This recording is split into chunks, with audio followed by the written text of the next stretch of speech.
ग्रहों के राजा सूर्य का राशि परिवर्तन।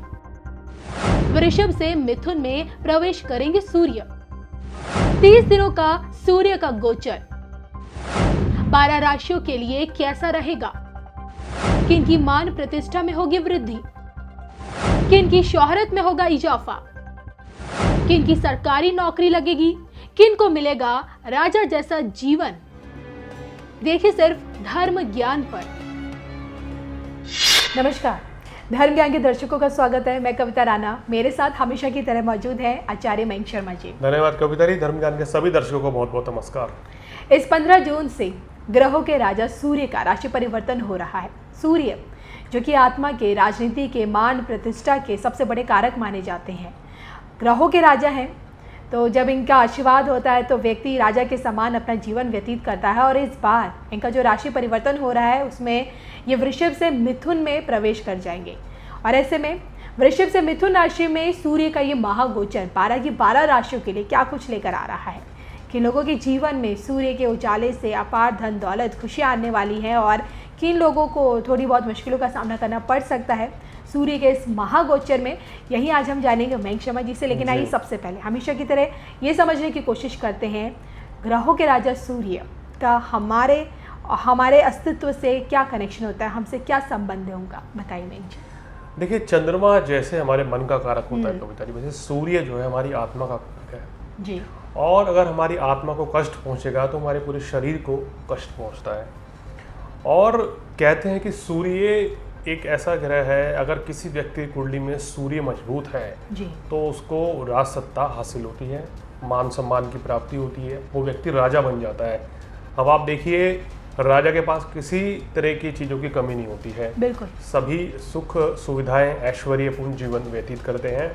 इसी तरह जिन व्यक्तियों का सिंह लगन होता है, क्योंकि उनके लग्नेश जो हैं सूर्य होते हैं, तो वो व्यक्ति राजा समान जीवन जीते हैं। जिनका मेष लगन होता है वो व्यक्ति राजा समान जीवन जीते हैं। या फिर जिनका धनु लगन होता है, क्योंकि यहाँ पर जो है सूर्य जो है नवम भाव के कारक हो जाते हैं, ऐसे व्यक्तियों का जीवन जो है ऐश्वर्यपूर्ण बीतता है। ये 3 ऐसे लग्न हैं ज्योतिष में जिसमें सूर्य जो है सबसे ज़्यादा पावरफुल हो जाते हैं और व्यक्ति को किंग बना लेते हैं, राजा बना देते हैं। सूर्य जैसे हमने बताया कि राज सत्ता का कारक है, सरकारी नौकरी का कारक है और सामाजिक गतिविधि का कारक है। देश में क्या परिस्थिति होगी ये सूर्य से तय होता है। अगर सूर्य की स्थिति बहुत शुभ है तो ग्रह स्थिति बहुत ही शुभ चलती है। सूर्य हमारे शरीर में हड्डियों का कारक होता है। अगर सूर्य कमज़ोर हो जाए जिस व्यक्ति का, तो उसको कहना चाहिए कि हड्डियों में कष्ट मिलता है, हड्डियों में दर्द होता है या जल्दी जल्दी रोग चोट दुर्घटना होते हैं। सूर्य राहु की युति हो कुंडली में तो ये अशुभ मानी जाती है। कहीं ना कहीं आपके कामों में अड़चने आती हैं, रुकावटें परेशानी आती हैं। तो सूर्य का हमारी कुंडली में बलवान होना ज़रूरी है। सूर्य बलवान होगा तो आपको सरकारी नौकरी के योग बनेंगे, आपके काम कारोबार की स्थिति अच्छी रहेगी, आपके संतान सुख की भी आपको प्राप्ति होगी और हर सुख सुविधाओं की प्राप्ति यहाँ सूर्यदेव आपको कराते हैं। चलिए, सूर्य का गोचर तकरीबन 30 दिनों तक रहता है उनका प्रभाव। और ऐसे में ये जान लेते हैं कि मेष राशि के लिए इस बार का ये सूर्य का गोचर क्या कुछ लेकर आ रहा है। देखिए, मेष राशि वालों के लिए पराक्रम भाव में सूर्य महाराज बैठेंगे तो बहुत ही अच्छा रहेगा। पराक्रम आपका यहाँ बड़ा चढ़ा रहेगा, भाग्य भी साथ देगा, धन लाभ के योग बनेंगे। सबसे इंपॉर्टेंट बात यह है कि मेष राशि वालों को इस समय यात्राओं से बड़ा लाभ मिलेगा। अभी तक आप देख रहे थे आपका पैसा कहीं फंसा हुआ है तो वो दिक्कत भी दूर हो जाएगी, रुका हुआ पैसा भी मिलने के योग बन रहे हैं और कुल मिलाकर ये स्थिति आपके लिए बहुत ही शानदार रहने वाली है।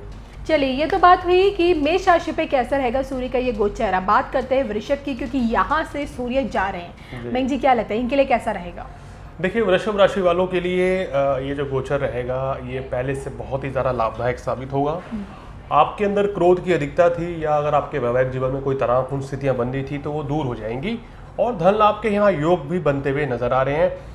लेकिन यहाँ पर आपको वृषभ राशि वालों अपनी सेहत का थोड़ा ध्यान रखना चाहिए। वृषभ राशि वाले वैसे बहुत ही अच्छे इंसान होते हैं, बहुत मेहनती होते हैं, तो इस समय मेहनत का फल आपको यहाँ मिलेगा। लेकिन एक चीज़ यहाँ आपके विपरीत होने जा रही है। इस समय क्या रहेगा, आप लोग बहुत ही शांत रहते हैं, कभी कभी गुस्सा आता है, लेकिन सूर्य की दूसरे भाव में स्थिति ये क्रोध की अधिकता ला सकती है, या आप कटु वाणी का इस्तेमाल कर सकते हैं। तो थोड़ा सा संभल के चलिए वृषभ राशि वालों, वाणी में और मधुरता लाइए इस महीने भी, तो अच्छा रहेगा। अगर कोई कष्ट है सूर्य देव से या आप अपने ऊपर कंट्रोल नहीं कर पा रहे तो हम आपको उपाय बताएंगे, वो करेंगे तो निश्चित लाभ मिलेगा। चलिए, ये तो बात हुई वृषभ की। अब बात करते हैं मिथुन राशि की, क्योंकि यहाँ सूर्य आ रहे हैं। ऐसे में सूर्य का आना मयंक शर्मा जी मिथुन राशि वालों के लिए कितना अच्छा है, कैसा रहेगा? देखिए, मिथुन राशि वालों के लिए तो बहुत ही अच्छा है। सूर्य को हम कहते हैं कि तीसरे भाव में बड़ा ही बलशाली माने गए हैं सूर्य, और पराक्रम भाव में आ रहे हैं, तो कॉन्फिडेंस आपका बढ़ जाएगा। अगर आप कहीं से भी लो फील कर रहे थे, आपका मोरल डाउन था, तो वो एकदम बूस्ट अप हो जाएगा, बहुत अच्छा रहेगा। अगर आप स्पोर्ट्समैन हैं, आप आर्मी में हैं, नेवी में, पुलिस में, तो ये योग आपको बहुत ही शुभ फल देगा। वहाँ तरक्की होगी, आपकी प्रमोशन हो सकती है। भाग्य यहाँ आपका पूरा साथ देता हुआ नजर आ रहा है। मिथुन राशि वाले इस समय अगर किसी भी कार्य को करने का प्रयास करेंगे तो उनको निश्चित रूप से सफलता मिलेगी।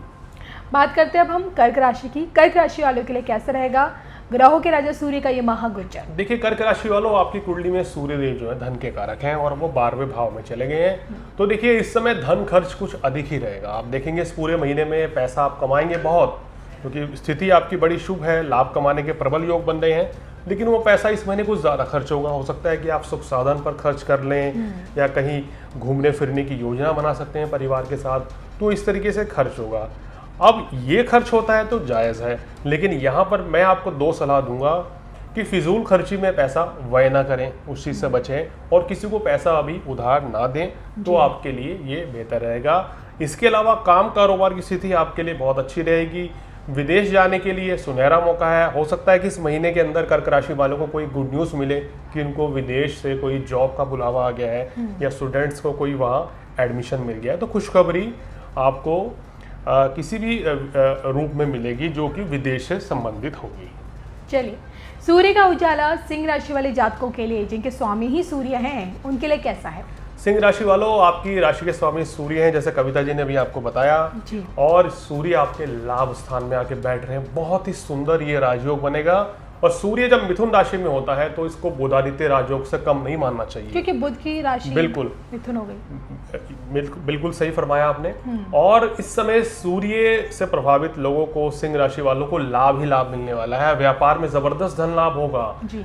अगर आप इंपोर्ट एक्सपोर्ट का बिजनेस करते हैं, खाने पीने का बिजनेस करते हैं, गारमेंट्स का आपका बिजनेस है, तो निश्चित रूप से बड़ा लाभ मिलेगा। अगर आप राजनीति में हैं तो भी उच्च पद की प्राप्ति होगी। अचानक से आपका भाग्योदय होगा। दूसरा, संतान सुख के लिए समय बहुत ही बढ़िया है। आपके संतान की भी तरक्की होगी, और आपके मान प्रतिष्ठा में भी जबरदस्त वृद्धि होगी, और आपका स्वास्थ्य भी अच्छा रहेगा। चलिए, अब आगे बढ़ते हैं और इसी के साथ बात होती है कन्या राशि की। कन्या राशि वालों, आपकी कुंडली में सूर्य जो हैं खर्च के मालिक हैं, 12वें भाव के स्वामी हैं, और बैठ गए हैं 10वें भाव में। तो ये बहुत अच्छी स्थिति है। 10वें भाव में सूर्य का आना आपका कार्य क्षेत्र में आपको 4 चांद लगा देगा। काम कारोबार में वृद्धि होगी, धन लाभ होगा, सुख साधन भी यहाँ बढ़ते हुए नजर आ रहे हैं, और भाग्य भी आपका साथ देगा। आपको आपके पिताजी का पूर्ण सहयोग इस समय मिलेगा। उनकी सलाह जो है वो अगर आप मानेंगे इस महीने, तो आपको विशेष लाभ मिलेगा। चलिए, अब चलते हैं, बात कर लेते हैं तुला राशि वाले जातकों की, और जानते हैं कि इनके लिए सूर्य का ये गोचर कैसा रहेगा। देखिए, तुला राशि वालों के लिए ये कहना चाहिए किसी खुशी से कम नहीं है इनका ये राशि परिवर्तन, क्योंकि सूर्य अभी तक 8वें भाव में बैठे थे जी। और सूर्य भाग्य स्थान में आ गए हैं, और यहाँ सूर्य लाभ के कारक हैं। तो भाग्य के द्वारा लाभ मिलेगा। नौकरी पेशा लोगों को सफलता मिलेगी, व्यापारियों को भी यहाँ लाभ मिलेगा। विदेश जाने का मौका मिलता हुआ नजर आ रहा है, या इस समय यात्राएं बहुत रहेंगी इस महीने में।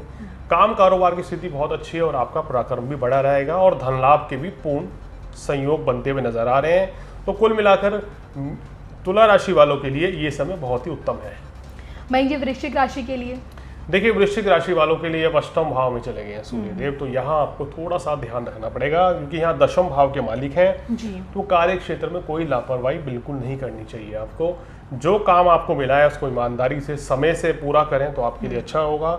इस समय अगर आपने लापरवाही करी तो ये आपको बहुत महंगी पड़ सकती है। अपनी सेहत का ध्यान रखें, फिजूल खर्ची से बचें, तो आपके लिए बेहतर रहेगा। चलिए, अब जानते हैं कि धनु राशि वालों के लिए क्या कुछ है। धनु राशि वालों, काम कारोबार की स्थिति यहाँ आपकी बहुत ही बेहतर रहेगी। मान सम्मान की वृद्धि होगी, लेकिन जीवन साथी के साथ किसी भी तरह के मतभेद से, वाद विवाद से आपको इस समय बचना चाहिए, तो आपके लिए अच्छा रहेगा। ओवरऑल ये गोचर आपके लिए मान सम्मान ख्याति के लिए बहुत अच्छा रहेगा। नए कार्य की शुरुआत यहाँ सूर्यदेव करा देते हैं। कुल मिलाकर आपके लिए शानदार समय है। मैं जी अगर मकर राशि की बात करें, क्योंकि हमेशा से सूर्य और शनि दोनों ग्रहों में मैत्री संबंध नहीं देखे गए हैं, तो इनके लिए कैसा है इस बार का सूर्य का ये गोचर? देखिए, इनके लिए छठे भाव में ये गोचर आ रहा है तो बहुत ही अच्छा रहेगा।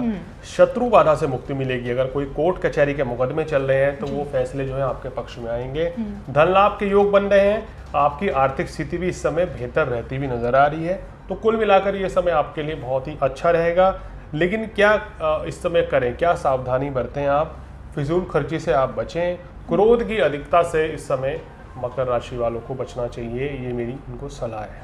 चलिए बिल्कुल, आगे बढ़ते जान लेते हैं शनि की दूसरी राशि कुंभ के बारे में। इनके लिए सूर्य का गोचर, सूर्य का राशि परिवर्तन क्या ला रहा है? देखिए, सूर्य का राशि परिवर्तन कुंभ राशि वालों को ये अंदेशा दे रहा है कि थोड़ा अपनी सेहत का ध्यान रखें।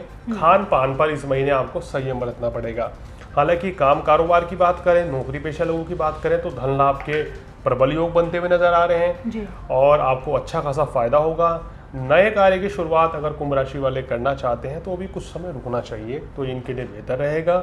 घरेलू जीवन भी इनका और पारिवारिक जीवन हो या वैवाहिक जीवन हो, वो भी बहुत अच्छा रहेगा। किसी तरह की कोई परेशानी नहीं रहेगी। मीन राशि के लिए? देखिए, मीन राशि वालों के लिए अगर बात करें तो मीन राशि वालों के लिए ये गोचर जो है काफ़ी शानदार रहता हुआ नज़र आ रहा है। उनको इस समय काफ़ी अच्छा फायदा रहता हुआ नज़र आ रहा है इस गोचर के परिवर्तन से। कुल मिलाकर हम कहें कि अगर आपको नए कार्य की शुरुआत करनी है तो बहुत ही अच्छा है, लेकिन इस दौरान आप बहुत बिजी रहेंगे। हो सकता है कि घर परिवार में कोई फंक्शन हो जाए या फिर आपका घूमना फिरना बहुत ज़्यादा इस समय रहे, तो यात्राओं के भी योग बनेंगे। तो इसलिए जब आप ट्रैवल करें तो अपने सामान का विशेषकर ध्यान रखें। और यहाँ पर मीन राशि वालों को क्या दिक्कत रह सकती है? क्रोध की अधिकता रह सकती है, उससे इनको बचना चाहिए, अन्यथा परेशानी का सामना भी करना पड़ सकता है। वहीं जी, ये तो आपने बताया कि सूर्य का गोचर 12 राशियों को किस तरह से प्रभावित करेगा। आपने हमारे दर्शकों को ये भी बताया कि हम आपको ये भी बताएंगे कि किस तरह से अगर सूर्य के कारण आपको परेशानियां झेलनी पड़ रही है तो क्या कुछ उपाय आप इन्हें बताएंगे? देखिए, सूर्य जैसे हमने बताया, सूर्य पिता का कारक होता है। और अगर आपकी कुंडली में सूर्य नीच का होकर बैठा है, कुंडली में सूर्य राहु के साथ है, शनि के साथ है, केतु के साथ बैठा है, तो ये निम्न उपाय करना आपके लिए विशेष लाभकारी रहेगा। सबसे पहले तो रोज़ अपने पिताजी का आशीर्वाद दीजिए, उनके पैर छूइए। अगर आप उनके साथ नहीं रहते हैं तो फ़ोन पे उनसे बात करके उनसे आशीर्वाद लीजिए, तो सूर्य सबसे पहले तो अपने आप ही प्रबल हो जाएंगे। सूर्य से संबंधित जब भी कोई परेशानी हो तो हमें सूर्य को जल देना चाहिए प्रातःकाल। सुबह जल्दी उठकर बहुत शुभ रहता है। और गरीब व्यक्तियों की सेवा करनी चाहिए। ज़रूरतमंद की मदद करेंगे तो सूर्य देव प्रसन्न होते हैं। रविवार के दिन गुड़ का दान करें, गेहूं का दान करें, वो आपकी श्रद्धा है, आप कितनी भी कर सकते हैं, तो आपको विशेष लाभ मिलेगा। ओम आदित्याय नमः इस मंत्र का रोजाना जाप करने से आपको सूर्य से संबंधित किसी भी परेशानी से यहाँ छुटकारा मिल जाएगा। चलिए, तो ये थे मेरे साथ मनीष शर्मा जी, जिनसे मैंने जाना सूर्य का ये गोचर आप लोगों के लिए क्या कुछ लेकर आ रहा है। इसी के साथ हम दोनों को दीजिए इजाजत। नमस्कार।